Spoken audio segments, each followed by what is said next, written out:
Hey, what's up? I'm the Vault Fowler from all your favorite Fallout games. Psych, I'm Hugh, and I'm here to break down the politics of Fallout New Vegas.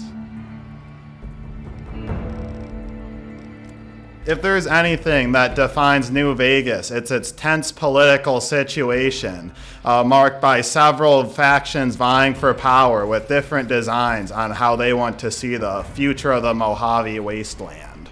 Today we're going to be looking at some of the major factions in New Vegas and trying to place them on a chart of their political alignments with the classic political compass, one of the least reliable but somewhat still effective ways of categorizing political belief.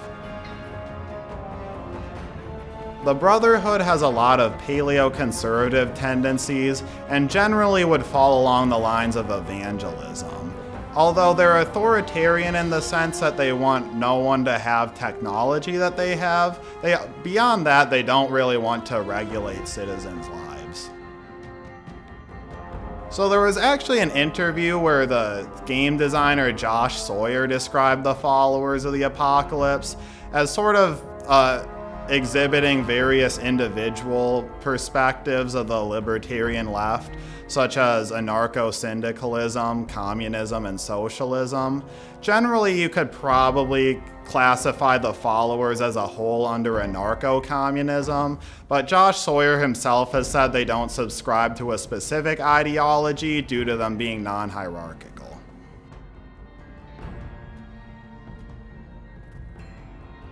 So the Enclave is obviously a gross exaggeration of current American politics, so it would strongly probably resemble Pinochet's Chile in its espousing of capitalism with staunch authoritarianism.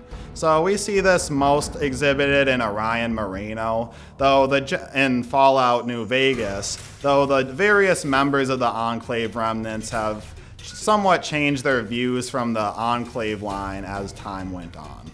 So although the Enclave itself is definitely right-wing authoritarian, the Enclave remnants that we meet in Fallout New Vegas generally don't all agree on their personal political views. So with the Enclave remnants themselves, although the Enclave is authoritarian right, that is not representative of all individuals in the remnants. Black Mountain would definitely be authoritarian left. I mean, you see Tabitha, she's not trying to have some sort of like strong economic competition and wants generally all her citizens to be doing well. But just like authoritarian left dictatorships like the Soviet Union, there's always going to be lowered people in that society targeted by the government, just like how we see Black Mountain, while trying to be equitable for super mutants and centaurs, is not a fair society for humans, and they are not protected. The Great Khans probably would fall under individual anarchists.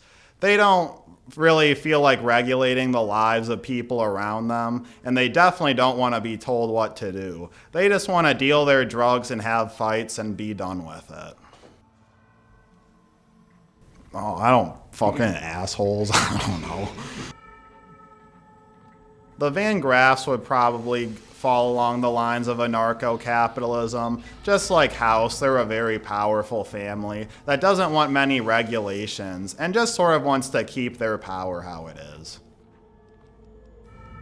The Fiends are individual anarchists coming from the illegalist tradition. They're just like the same as all the other raiders. I don't know, they're lame. Oh, I don't know, they're just like a town. I think they're probably a narco-primitivist because they have a giant dinosaur there.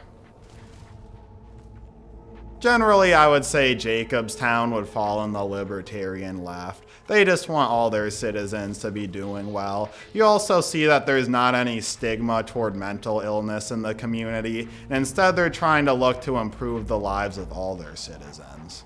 I mean, those aren't people. Super mutants don't deserve rights, so they don't have a political view.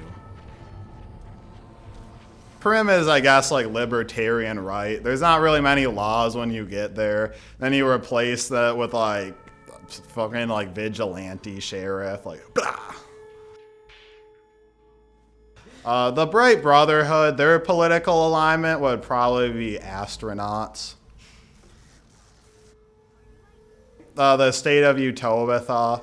I mean, I don't think they're really on an alignment as much as they've just sort of figured out society. Or they don't need to be on the traditional political compass because they already have their society. The Kings, I'd say they're probably like a little bit libertarian right, though, you know, generally. Yeah, I suppose they would probably fall under like mutualism almost, sort of that area of the compass. I mean, like they're just sort of dumbasses. I mean, you know, the West Side Militia. West Side has like their vegetable co-op or whatever. They're trying to, I think, be in the libertarian left quadrant. So the militia is just their defense force, much like the YPG in Rojava. Think tank would be authoritarian right. They would love to see the American state come back, and they are very opposed to communism or anything to replace capitalism. I think that the Lake Lurks are probably individual anarchists. Generally, they don't want to see any strong government in New Vegas, and they just want to be able to sort of do their own thing unfettered. I think the iguana on the stick, I think that's definitely like authoritarian right, because it's a commercial product that is designed to make money in a capitalist system, but it's very authoritarian in the way that the iguana is forced to have the stick go through it, whether it wants to or not. The Gomorrah billboard would probably be libertarian right. So the reason for this is that it's promoting a capitalist product in the Gomorrah casino, but they're sort of just like, you know, fuck around with it if you want, you know, put a couple bullets in it, like maybe spray paint a Great Khan logo on it if you want. They're not really trying to be too pushy in what the citizens, how they deface the billboard after it's put up. So I would say the X-42 giant Robo-Scorpion would probably be libertarian, right? I don't know. I mean, it's tough, actually. Nah, I don't know. I can't really think of it. I guess it would be like Scorpion. That would be it. Yeah, I would say its beliefs are Scorpion. Festus is libertarian, right? He definitely just wants you to give him money and then support the capitalist Sunset Sarsaparilla company. But he also, you know, he's not saying, well, you have to put all these star bottle caps in here. He's like, well, don't worry, partner. You try to get those bottle caps or don't worry about it. I'm just Festus and I'll just be right here when you find me.